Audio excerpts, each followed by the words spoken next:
Hi hello ನಮಸ್ಕಾರ, welcome back to Vijaya recipe. ನಾನಿವತ್ತು ಶಾವಿಗೆ ಉಪ್ಪಿಟ್ಟು ಮಾಡೋದು ಹೇಗೆ ಅಂತ ತಿಳಿಸ್ಕೊಡ್ತಾ ಇದ್ದೀನಿ. ಬನ್ನಿ ಮಾಡೋದು ಹೇಗೆ ಅಂತ ನೋಡೋಣ.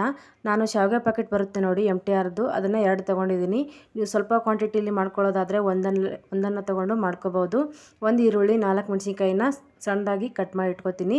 ಇವಾಗ ಸ್ಟವ್ ಮೇಲೆ ಒಂದು ಪಾತ್ರೆನ ಇಟ್ಬಿಟ್ಟು 2-3 ಗ್ಲಾಸ್ ನೀರನ್ನು ಹಾಕಿ, ನೀರು ಕುದಿ ಬಂದ ಮೇಲೆ ಶಾವಿಗೆ ಪ್ಯಾಕೆಟನ್ನು ಕಟ್ ಮಾಡಿ ಶಾವಿಗೆನ ಹಾಕ್ಕೋಬೇಕು.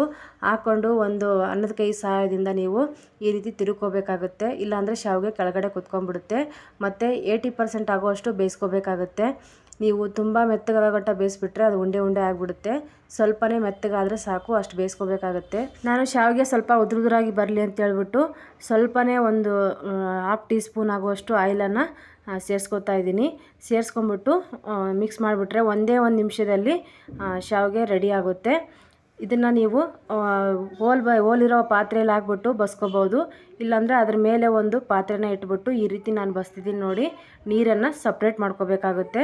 ಸಪ್ರೇಟ್ ಮಾಡಿಕೊಂಡು ಸ್ಟವ್ ಮೇಲೆ ನಾನು ಒಂದು ಬಾಣಲಿನ ಇಕ್ಕೊಂಬಿಟ್ಟು ಒಂದು 2-3 ಟೇಬಲ್ ಸ್ಪೂನ್ ಆಗುವಷ್ಟು ಆಯಿಲನ್ನು ಹಾಕಿ ಕಡಲೆ ಬೀಜನ ಹಾಕೋತಾ ಇದ್ದೀನಿ. ಕಡಲೆ ಬೀಜ ಹಾಕಿದ್ದಾದಮೇಲೆ 1 ಟೇಬಲ್ ಸ್ಪೂನ್ ಆಗುವಷ್ಟು ಕಡಲೆಬೇಳೆ ಹಾಕೋತಾ ಇದ್ದೀನಿ. 1 ಟೇಬಲ್ ಸ್ಪೂನ್ ಆಗುವಷ್ಟು ಉದ್ದಿನ ಬೇಳೆನ ಹಾಕೋತಾ ಇದ್ದೀನಿ. ಸ್ವಲ್ಪ ಜೀರಿಗೆ ಸಾಸಿವೆನ ಹಾಕೋತಾ ಇದ್ದೀನಿ. ಕಡಲೆ ಬೀಜದ ಕಲರ್ ಚೇಂಜ್ ಆದಮೇಲೆ ಕಟ್ ಮಾಡಿಟ್ಟಿರುವಂಥ ಹಸಿರು ಮೆಣಸಿನ್ಕಾಯಿ ಮತ್ತು ಈರುಳ್ಳಿನ ಹಾಕೋತಾ ಇದ್ದೀನಿ.